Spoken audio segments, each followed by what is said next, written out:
Okay, welcome everyone, and welcome the audience to this session, which I'm really excited about to be hosting. Welcome also to our speakers, Davor, Mona, Michaela. Nice to have you here. Thanks, Pleasure Jonas, to be here. for So today we're having a conversation. We're having a conversation about reclaiming data as a public resource, and particular, it's kind of like yes, right? Data is ubiquitous. It's all around us. It's, getting into our societies on every level. And yes, of course, it should be a public resource. So, I think there will be very little disagreement on this. But what I would love to do over the 50 minutes or so that we have for this wonderful conversation is actually really look at what are the frontiers. What are the frontiers of the debates we're having at the moment in different fields? What are the frontiers of the technology where we see it being pushed? Of maybe also the challenges we are seeing. And I'm really happy because in this prestigious group of thinkers here with you to be able to tackle this challenge or this topic actually from many diverse angles. Let's dive right into this, and let's look at it from the perspective of the city and data, look at it from the perspective maybe of startups and innovators, from the perspective of institutions and also the legal profession. And maybe before we start, so just to, for those who are new to this, so this session is also in collaboration with the Creative Bureaucracy Festival and the BMW Foundation's Their Rise Cities program. So I think it's a wonderful frame for us to be here today and bringing us together. My name is Jonas. I'm co-founder of Urban Impact, so we work actually a lot with startups and innovators on the public side, on the private side, and trying to scale impactful businesses that help solve cities, help fix them globally. And so data plays a lot of roles here, and I'm interested to hear, from your different perspectives. Maybe Davor, just to say a few words about you. You're CEO of Open and Agile Cities, or you were until very recently, and I think you're also about to start something new, and we would love to hear about this. We have you, Mona, coming very much like, from the perspective of law and ethics, and with your own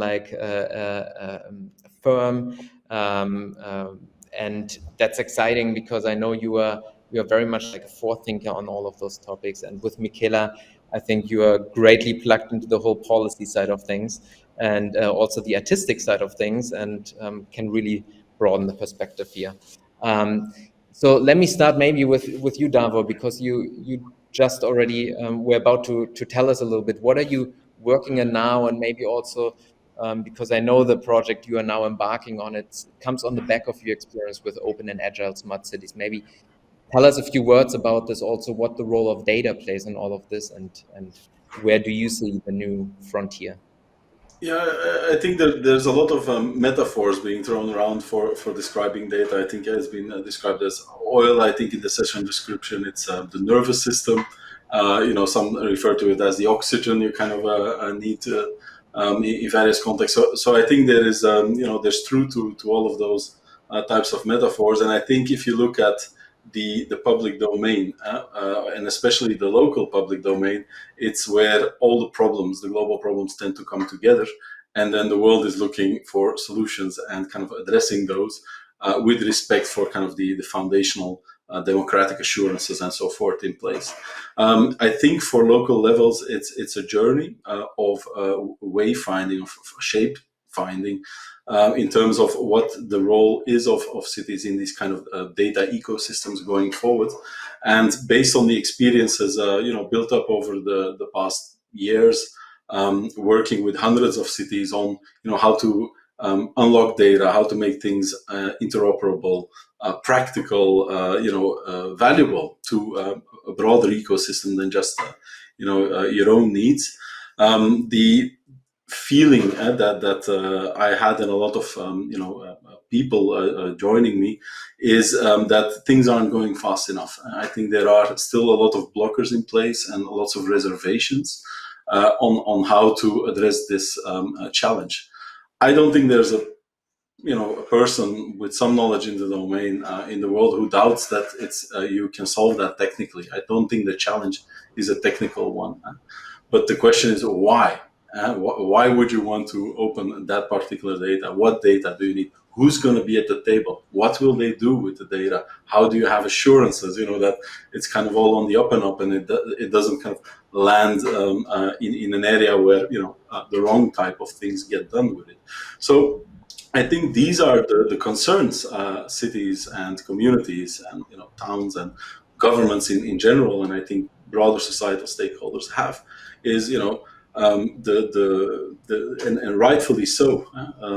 I think there is a responsibility to the role, that very kind of central, pivotal role in this transition that we all have in light of these global problems, and it needs addressing, and at the same time, while you kind of address them, it also needs scaling up because there isn't that much time to lose. I think we are already really lagging on some of the main challenges, and the sooner we can get in front of them, the better. So that's what we try to do. We try to kind of assume the technical will figure itself out. Now let's work with global ecosystems on matching up kind of these conditional the conditions, the environment in which there can be assurance, there can be a de-risking, and there can be a democratic mandate in place, and still have a really entrepreneurial and fruitful kind of environment where we fix stuff that needs fixing. Yeah, well, I think it's, you touched on this issue of speed of deploying innovation and so on. I think when we talked before, you mentioned, something very concrete, which is like, how can you give guidance to cities, to authorities, to public officials when it comes to procuring innovation? And I think you guys worked specifically on standards when it comes to this. I think the so-called MIMS, right? And maybe you can just in 1-2 sentences say what is a MIM and also maybe have an example. So it's a MIM.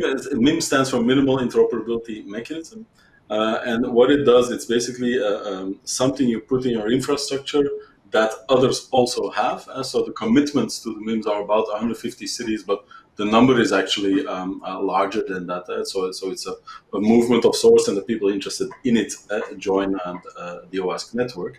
Now, the once you have MIMS in place, it means you can kind of share solutions, share data, and so forth with other cities. And that's what you need, right? You need a cooperative, collaborative, post-competitive approach to fixing problems. I think there's a famous, I don't know if it's that famous, but it's a very old quote by a Persian poet, Persian/Turkish, Rumi, and he lived in the Middle Ages, our Middle Ages. And he says, we are not a drop in the ocean, we are all the ocean in the drop, right? So I think that's kind of what it boils down to. You have these local levels, and ideally, those local levels, even though they're kind of dispersed, would work with the benefit of universal knowledge in real time of what all the other local levels are doing at the same time. So, of course, I think that's a bit of a lofty goal. Who knows? Maybe someday. But a general awareness of what's a good idea, what has been done, what can I use and replicate, as I think those are really fundamental things where you can just do away with a lot of the breaks, and the blockers to a lot of stuff. Procurement is a part of that. So I think cities are kind of figuring out, okay, if I put MIMS in my procurement, I will get kind of suppliers that won't lock me in. And, if it all works out, I'll be able to use solutions from another place. So it's really good to see that. So they put it in, they say, okay, you need to be you need to have MIMS. And then they call us and say, okay, now what? So how do you ensure it? And what's the practical side of it? And, how do things work and so forth? And I think is those types of questions, like, you just need to kind of figure it out. How to harmlessly, get people to minimally adopt the stuff you need to exchange solutions, and what kind of frame you need to build around that. Because although, the network OASC has existed for 6 or so years, the number of deployments aren't where they should be. We have hundreds of thousands of cities and communities, governments around the world. So it's clear more is needed, and that's what the foundation, or the Maximal Impact Foundation, which we are kind of softly Yeah, announcing here. But just quickly hold this thought on the foundation, okay, because I would love to return to this. But maybe okay, first, let's do that. coming on Almost to Mona, I would love to kind of like build this bridge, because here, with the MIMS, we're trying to scale through standardization and so on. What's interesting, you have a completely different look at this whole topic, because you come from, let's say, the legal stuff. When we talked before, you even called contracts boring, and I loved it, because actually what you guys do, you go way deeper. You look at business models, look at flows of data, you make sure they're different, they're not non-discriminatory, that they are anti-fraud and antitrust, that these issues are taken care of. And tell us, what's your perspective on data? Where do you see currently in your field also the envelope being pushed, the debates actually happening both in the private or public side? Thank you so much, Jonas, and it's a pleasure to be here. So my view is actually very empirical through many different matters that I was privileged to look at prior to founding Governance Law, the firm that is currently serving, in fact, the public and the private sector, especially in innovative environments. I was just a lawyer, meaning I cared about law and that's it.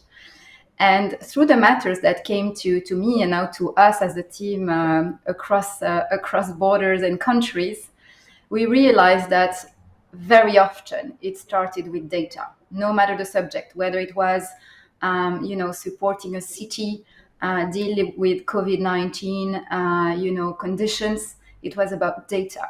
We had to work on self-driving vehicles. It was about data. We were called to look at platforms, B2B or B2G and B2C or G2C platforms in different ecosystems. It was about data. So at the end of the day, I wouldn't say it's the oil, because I think ethics is the oil. In fact, that's what really brings value with values, and it's above pure data as such. And our view has been that there's currently a real lack of legal and ethical intelligence, if I may say, in the data world or in the data-driven world. Why is that? No fault on anyone. It's because lawyers tend to be boring, laws tend to be boring, and they work in silos because they're afraid of professional responsibility, right?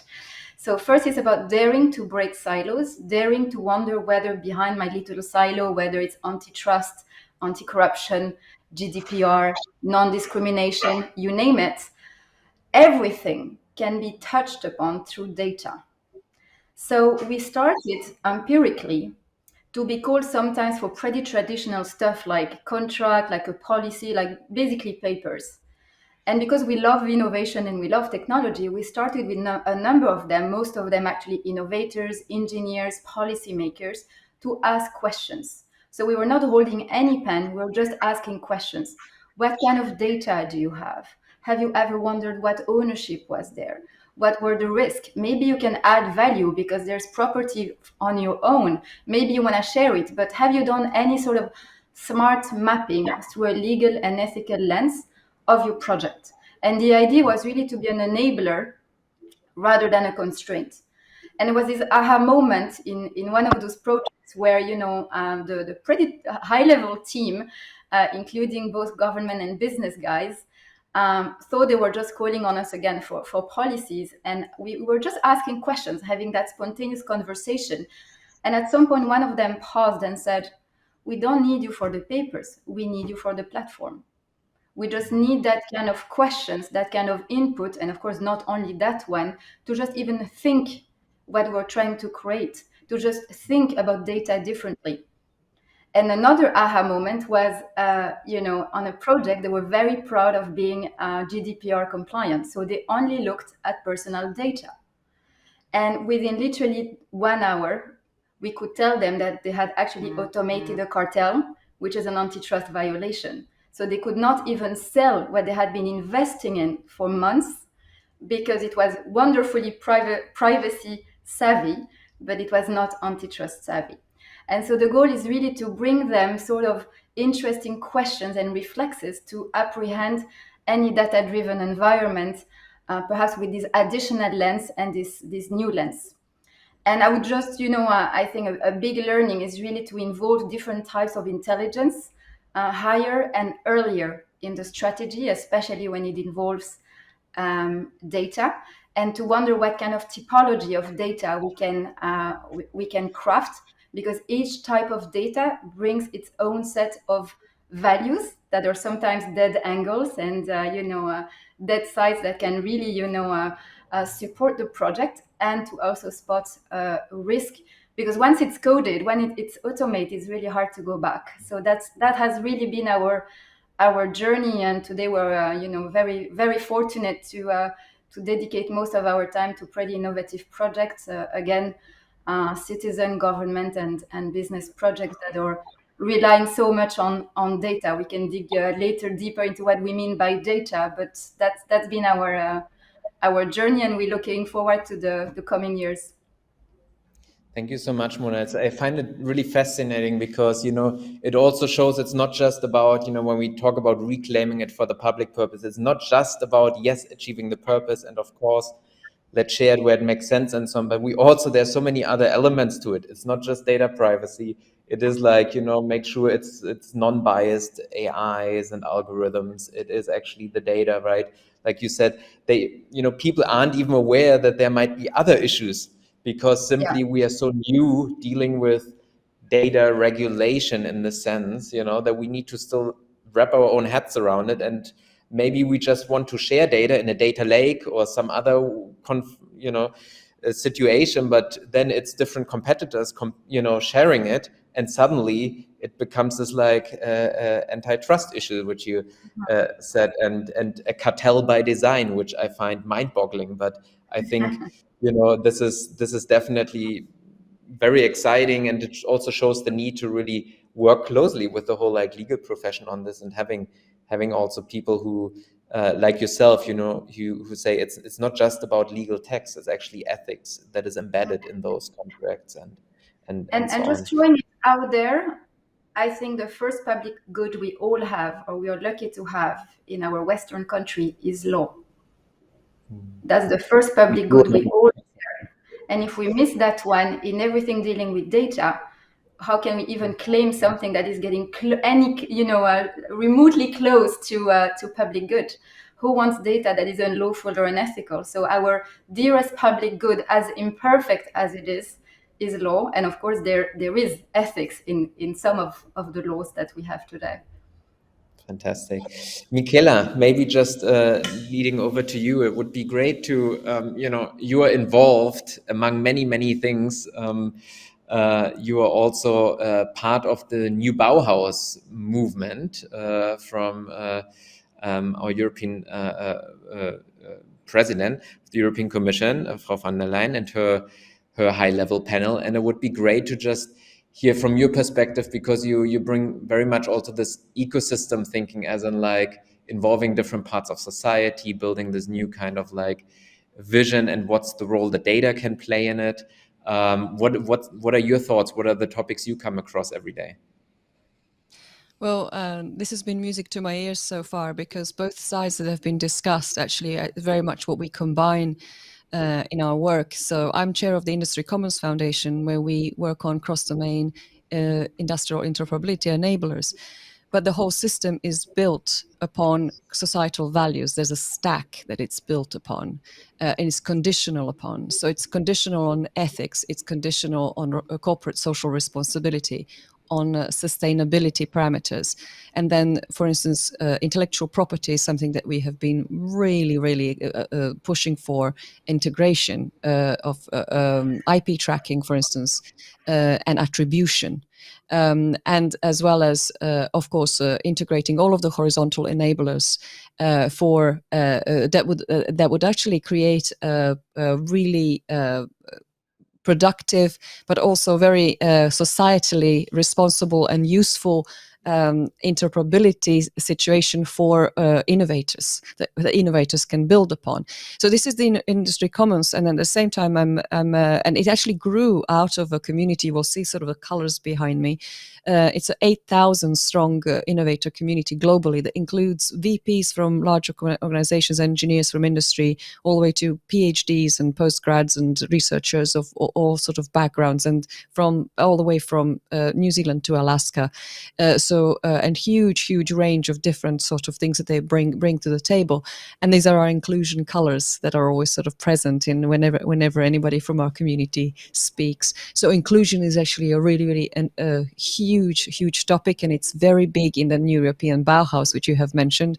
To say, as you said, I am privileged to be part of the high-level roundtable of President President von der Leyen on this, and we are working also with Commissioners Gabriel and Commissioners Ferreira very closely on the vision for this. And I coordinated the concept paper with my colleagues, amazing colleagues that are on this high-level roundtable. So some of these concerns, and of course, some of us who have been invited to bring the work that we have been doing in uniting the technology side. So I completely understand, for instance, where Davor is coming from. We work very much with the engineers on the technology side, but also work very much by engaging communities, grassroots communities on the ground. And some of there's so many things that resonate with what has been said. But one of the things, for instance, where I could connect to Mona is that we were commissioned to do the study for the expansion of the European Open Science Cloud. It is currently the domain of the researchers, scientific researchers, but there are broader communities that can benefit from this knowledge. And of course, there's a great deal of enthusiasm outside the research communities for this. And one of the things that this has been notable for is something they call fair data. So this sort of connects to the line that Davor's been involved with, which is findable, interoperable, findable, accessible, interoperable, reusable. And this really very much relates to how you interoperate the technical aspects of it, how you make it accessible. On the other hand, what we have proposed as well then to match FAIR, and that actually got very good reception from the research community, was the idea of just data. And just is not actually about data, it's about the researcher or the owner of the data. And that is what we aim towards, and that is judicious, unbiased, safe, and transparent. Now, those four things are unachievable in real terms. So you can never have data that's unbiased, but you are aiming towards an ideal, and that encourages you to annotate the data set that you have produced or that you have inherited or that you own as a company, to annotate it in the best possible way to say, for instance, this data was collected only from this section of the population, therefore it only represents certain types of interests, or it was collected under certain circumstances. There have been data, there's very valuable data that was collected, for instance, in the 50s and 60s that has some racial prejudice embedded in it. So it's valuable for certain aspects of it, but you need to be absolutely categorical about the racial aspects in it and warn the next user. And then they know how to approach and how to work with this data set, and they can add their own annotation. So we thought this was not going to be a priority for the research community, but actually they turned around and said, this is a really good idea. So so this actually really connects, I would say, so it's almost like we're talking from Davor's side, fair and just, or we're talking about, the interoperable elements, what makes us create this space for common understanding between data. And we are focusing here on the public space. There's a whole new dimension to the public space when it comes to this, but actually absolutely make certain that at the same time we are just in how we manage the data. So this would be the two sides that connect. I don't know if you want me to expand on the side of the how we see the data in the public space, because as I say, that's a very big paradigm shift, and I think our mental models of that need to change. We have approached it a little bit from the the way that we approached the internet at the beginning. So if you imagine 10 years ago, internet was about downloads, about distributing information, delivering information. It was download speeds very important. Very sort of many years ago now, maybe 2014 or 15, I was advocating for uploads. Come on, let's get upload speeds up, because we are actually looking at a phenomenon of content creators, and the whole mechanism we got the wrong way around, right? And you know where the business models are. The business models are in the content creators, on the content creator side. So the same issue we now have with this ubiquitous data, and it is entirely ubiquitous. You mentioned it. But the mental model that we've inherited is this idea of mesh networks with nodes and synapses. So there are points in which data is delivered to the citizen, and there are points in which you can access this data. It's actually, we should really understand that this is everything is working, everything is now connected with data, all activities, and it now exists in all of these spaces in between, not only in spaces of technical delivery, but in spaces of culture, where culture thrives. And in these spaces, it's not just we're not just talking about data soup. We are talking about very fertile environments where a huge amount of innovation can happen. But we haven't adjusted the mental model to the idea that the citizens are now empowered by these spaces, and that, for instance, when we were advising to the G7 leaders, and we were asked, how should we communicate? How should we use the digital to communicate with our citizens? And they were thinking of websites and those types of models. We said, no, your data-enabled bicycle sharing scheme is an interface for you to communicate with your citizens. Your public, your national heritage building, your public buildings that are data-enabled are an interface now with your citizens. This is where your frontier is, and this is where this exchange needs to happen.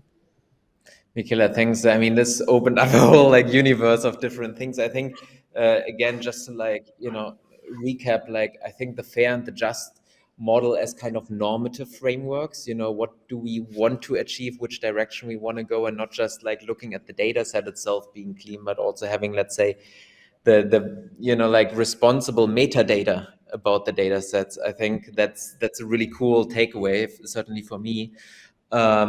And I think the example you gave, how we started with the internet, and it was about downloading, and now it's uploading. And, I can definitely relate to this in the whole city's context. You mentioned citizen empowerment, co-creation, all of those topics.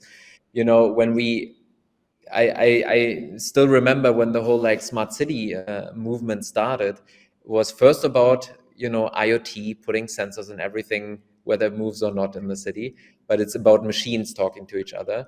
And yes, maybe a nice dashboard at the end of it. At some point, people realized, okay, it's doesn't really deliver the value unless we have this cultural component to it, or at least we think about it a bit bigger. And then the second wave, right, was cities waking up to open data. And what they didn't, they were all trying to figure out putting a price tag on the open data they now put out there. Suddenly, what's the added value from this open data? Not realizing that the biggest added value is for themselves. It's for themselves to be aware on what kind of insights they're actually sitting on, because normally these are not being shared about different departments, different players in the city.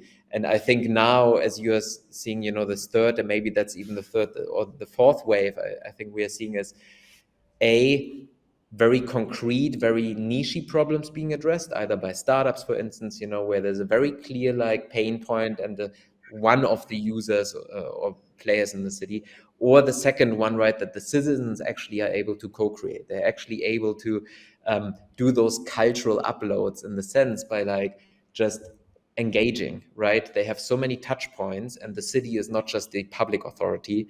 There are supermarkets, there are mobility hubs, there are all sorts of there are hospitals and the police and public spaces. And I love this idea of citizens more as content creators, as co-creating actually what urban life is and what we enjoy as well. But Davo, I saw that you also had a few thoughts, because I think some of it touched very closely to where your heart beats, and maybe this, Yeah. I mean, there's just so much said, and Michele, I do realize the colors help in delivering this fantastic message. It seems like you come from another world to talk about how cool it is on your planet.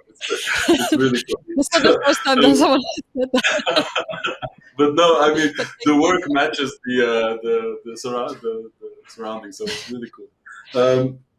So yeah, I mean, it was fascinating to listen also to the congruence essentially from the different domains, also in addressing some of the challenges. Of course, I know Mona a little bit longer already, but I think there's just so much fruitful work that can be done from building value from the seams.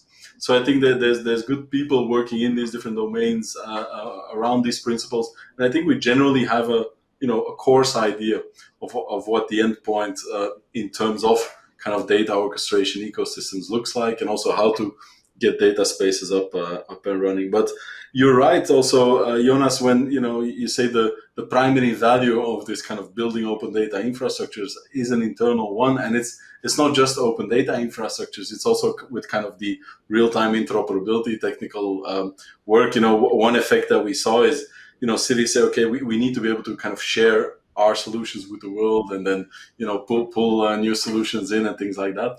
But what happens is they discover they have people in departments discover these other departments, because of course you're kind of connecting it, and they see, oh, you have this data, and so there's all this value being generated internally. Sometimes it gives interesting situations where you've deployed it, the context broker, to participate in a project to kind of get startups to work on some of your data. It was the case with one of the projects. So by the time the startups were kind of done with their prototype, they'd been working with this newfound capability, integrating all kind of mission critical city data from different departments, and essentially had to kind of do some hacking to make sure that they didn't just give the keys to the kingdom to a bunch of startups rocking up. But just aside, I think there's a case to be made that kind of this, and I think it also refers to your kind of mesh versus kind of more pervasive models, and Michaela, and also I think Mona, you touch upon it, like you need to lift capabilities into kind of the runtime of innovating and building stuff. And it greatly reminds me also to the name eludes me for a moment. It's been a few months, and there's a kind of a holiday in between as well. But it was a lady who I think presides Linux Energy, so kind of the Linux Foundation's energy arm, and she made this really good comparison of I don't know exactly what it was, but it was you have energy systems which are operating in a kind of a grid-like structure, and it's creating these log jams, which is when logs kind of jam up a river. But what you actually are moving towards with kind of also the consumption production, I think it's like content consumption production versus energy consumption production. I think it's empowerment in the end, all of it. You move to more kind of a mycelic structure, so more organic and connecting, much more flexible. And the cool thing is that she was, or the team there, they were working with some of the kind of the world leading experts in kind of these mycelic, communication and other types of functionality structures underneath the world's forests, on mimicking that with software. And I said, this is really cool, and I kind of wanted to know more about it, but then kind of life gets in the way, and then busy schedules and this and that. But I think it's those types of creative ideas that are rooted, in kind of practice and kind of valuable capacities. Those are the tables that we should be having, or kind of the round tables and the dialogues we could be having. I know, for example, the whole data spaces movement. I think the focus of that, or at least the events I attend, I don't kind of do all of them. The focus is a lot on the technical part, and I think it needs a lot of the nudging on agreeing on, okay, nobody's going to have all the data, so we need to kind of find these ways where we can trust each other's stuff and who's around the table and things like that. So I think that there's work cut out there, and it would be great to kind of pick it up also further this year. Cool. Mona, any thoughts that come? If you don't mind, I'll be a bit provocative. When I say the word public, everyone seems to know what it means. I don't know what it means. Does it mean government? Does it mean citizens? Does it mean closed and secret as opposed to open? Does it mean collective? So I think that's first, it could be a whole debate on itself, but what do we mean by public? What is a public good in the interest of whom? So that's often the question we ask, and in many data-driven environment, and more broadly speaking, in innovation environment or innovative environments, we often hear buzzwords like open, common, public, and based on our experience, those are not goals in themselves. What do they aim to achieve? What exists beyond that? Why does it matter to be open? Why does it matter to be transparent? We've seen, I would say, in 50% of the projects we support, openness and transparency didn't help. They were actually harmful. So we had to work on confidentiality. Not that people didn't want to share, but why is it always open? Why is it always transparent? So there are questions around confidentiality to protect, around ownership to incentivize R&D, around collaboration, which can be good or bad depending on who's collaborating. So I would really support in any complex ecosystem like data sharing ecosystem, multidisciplinary environment, which we all very much enjoy, at least at the human level, to really avoid any sort of prejudice or preconceived idea about what is good or what is bad. And then a second sort of added value we see is that everything starts with governance. Not that it's a goal in and of itself, but that's why even we're called govern and law. We often say, show me your governance, I'll tell you who you are, But what are we trying to govern? And that's where data is disrupting governance, because usually governance or even law is looking at humans and organizations, right? Physical and legal persons. These were the two targets of law and governance, whether it's a public authority or company, for example. What we see now with, I would say, the digital revolution, data-driven environment, is that we are increasingly dealing with ecosystems. How do we govern a complex public, private, small, big, local, international ecosystem? And that's, I think, where there's even more interoperability, if I may say, to build between more like the tech intelligence around data and the governance intelligence around how do we organize everything to make sure you're actually meeting your goal. And we started, what's your vision, what's your mission?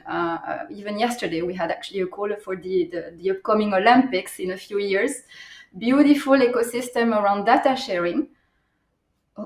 How are we going to organize that? What's the end goal, And so that's where I think, and Michele and Davor are amazing example, and you as well, Jonas, amazing example of really valuable ecosystems.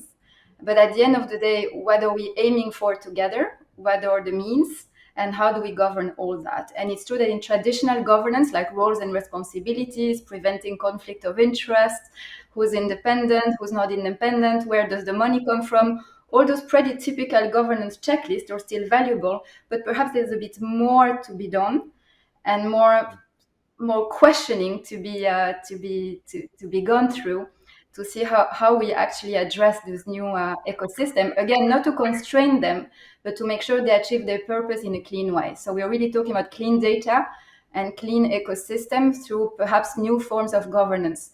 And that's why, and I was happy, Michela, you made the link with sustainability and corporate social responsibility. With sustainability, everyone was talking about sustainability, but no one really knew what was in it. So we finally got the SDGs, the Sustainable Development Goals. And actually, currently, we're developing the same for compliance and governance. We're developing what we call the smart compliance goals and the smart governance goals. So we're trying to draw metrics of really common denominators in governance and in compliance that could support data ecosystem and complex ecosystem where you have stakeholders from different fields. So really, I wouldn't say it's a nervous system. I think it's even a cardiac system. Sometimes we have seen beautiful ecosystems with the most intelligent people in the room and it just died. It just died because there was no governance, not to mention ethics. They were not sure who was in charge of what, whether in small or big environments. It happens in government too. So I think that's a very interesting DNA to be reflecting on together, to see what exists already that is useful and what extra work should be done to have this extra KPI for ecosystem governance. I'm not getting into artificial intelligence governance because there we have a black box. But that's the third level of governance we are aiming for. Yeah. Wow, Mona, this is I love your provocations, as you know, and I think there was a great. These are great points, and I think it's interesting if you think about also government versus governance, right? And the same goes for data. If we have data ecosystems, what's the role the different players can play? I mean, what we are seeing when we talk about urban tech, these are all innovators, entrepreneurs that actually are trying to solve with their core business, solve an ecological problem or a social problem. There is this whole purpose economy emerging. And, the European Union is focusing all of its focus now around the mission economy. So, and I think, like with the moonshots back in the day with Kennedy, right? The whole idea of we as a society need to do it. I think maybe we also need to simply grow up or be more open and more honest with each other and say, yes, you might be the mayor here, but that the mayor himself says, look, I cannot do it, right? Don't expect me to do it. I'm happy to lead. I'm happy to set the framework conditions. I'm happy to push a public debate and have the city open and available as a platform. But we all actually need to work together if we want to address it, because most of the city is consisting of businesses. It's being used by citizens, and in the future, autonomous cars, robots, and how are they going to communicate? All the data that's from machine to machine going to be created. I think it's going to be very interesting. Decentralized systems and centralized systems in the same city, in the same ecosystem. How will they actually work with each other? And I think there's a whole world that will start, and it's.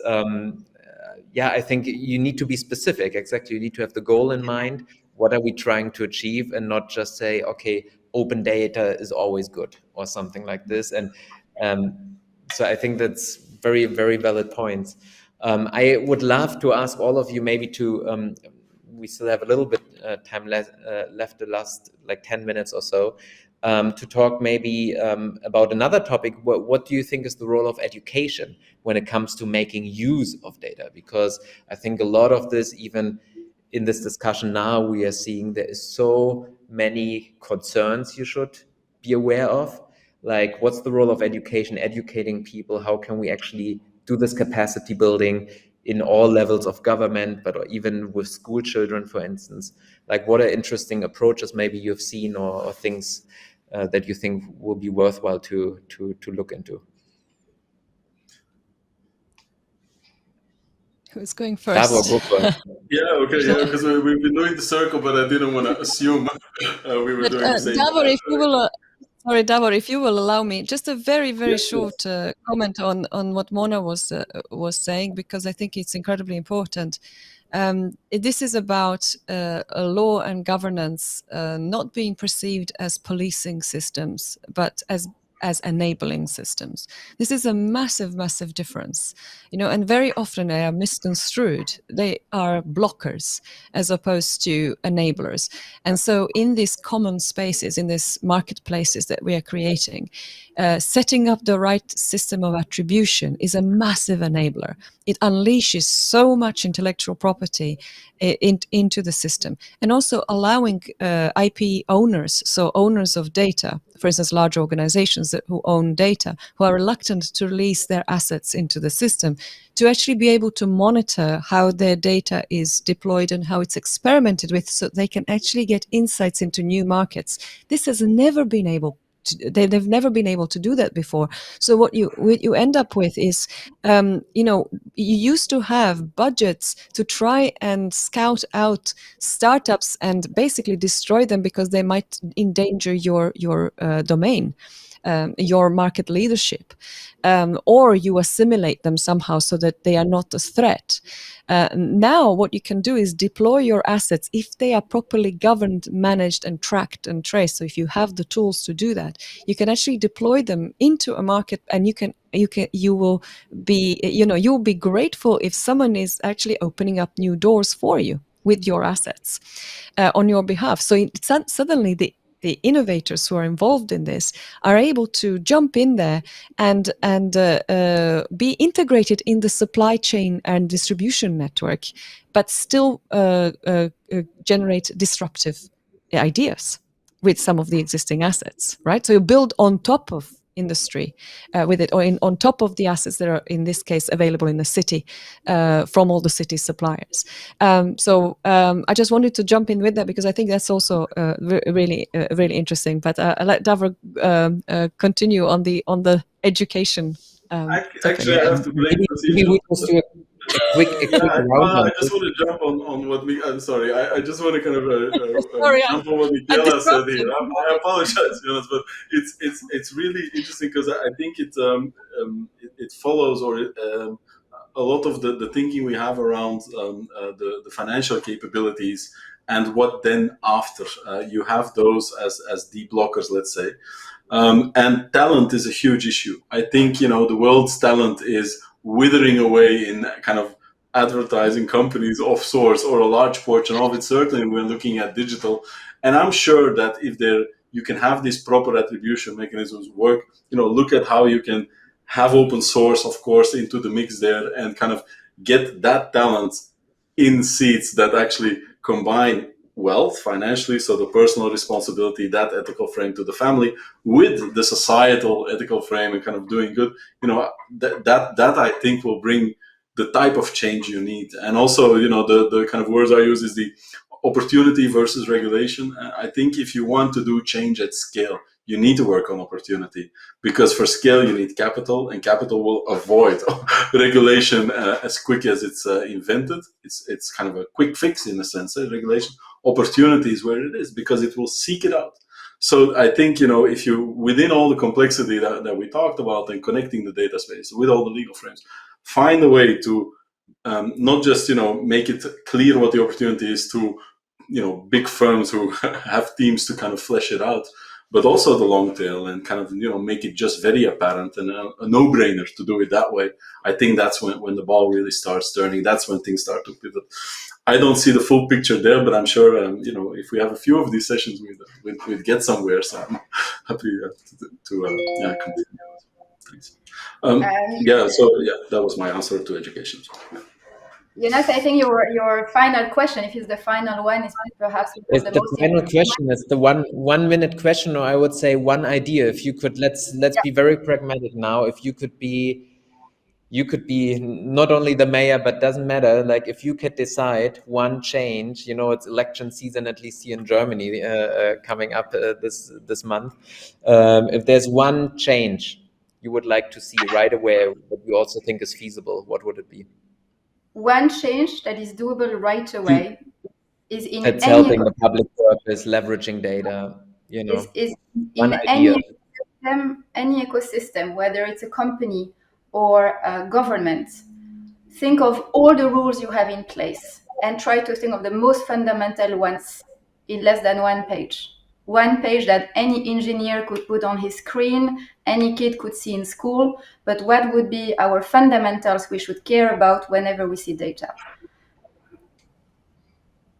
I'll do it tonight. That's going to be my homework.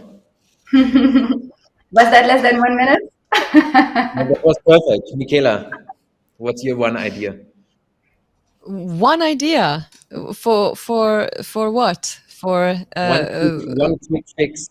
not for to education help now. So you're talking about something else now, rather than education. education, or just in general, one change you would like to see, for us to all have a more healthy, more beneficial relationship to leveraging data, for the public good? Well, I mean, I will build on what has been. I mean, there are many ideas, of course, but and this is the ecosystemic approach. Really requires all of the different ideas to come together. I think this is the real benefit of it. But building on what has been discussed here before, this enablement of small players. So there's talent out there. Davor mentioned. There is a tremendous amount of talent out there. Most of our systems are stifling talent at the moment.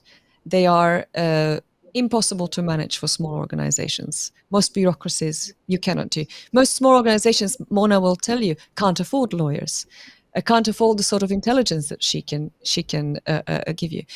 If you create a system that is, I mean, this is something that we've been, campaigning for and building. This is why we build all these enablers, because when we start to integrate systems, when we adopt systems by attribution, where small players, innovators, micro companies, talented practitioners can actually jump on existing assets, cutting edge tools, frontier technologies, and they can start to experiment with them with full attribution, so they can build themselves into the IP stack. We call it an IP stack.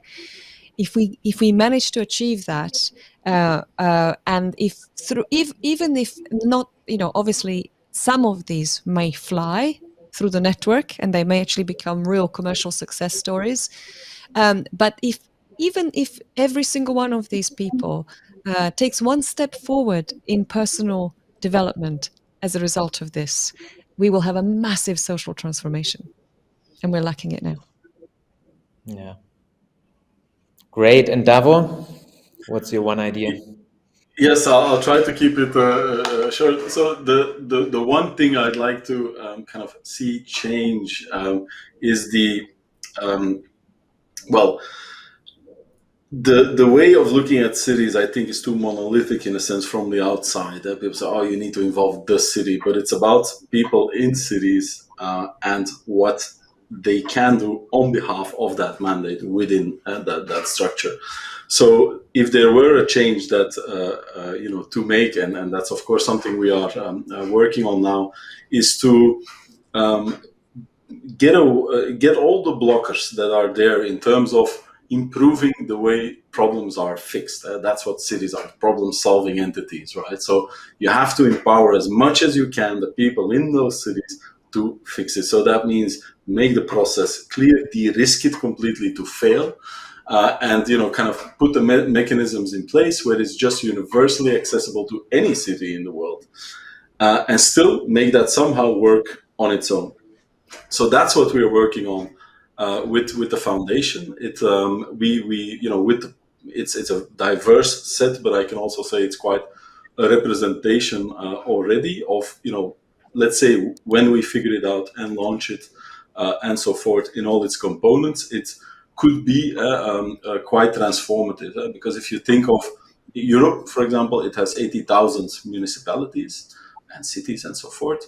On average, let's assume there are on average 10 conversations a day where somebody, usually younger, asking somebody older on whether they can get a small budget to fix something that you can improve with digital that they see work outside, and they have to ask it a few times, they get less than they asked for, so the impact is probably a factor less than what they got.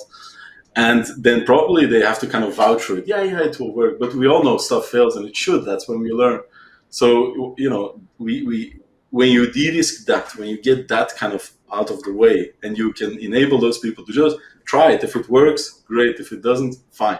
So that type of model, that I think could be, an ingredient to this, collaborative, post-competitive, as I like to call it, mindset, not just at the cities, but then people working with cities and looking at them as environments where you can do good and do all the other stuff as well.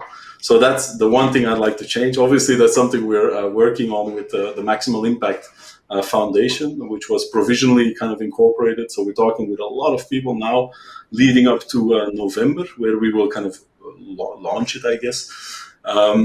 We also have a program kind of right after the Barcelona Smart City Expo, to flesh out some of the challenges. And then there's a whole kind of a schedule being built up around the financial side of things, the society that we're launching, the commons.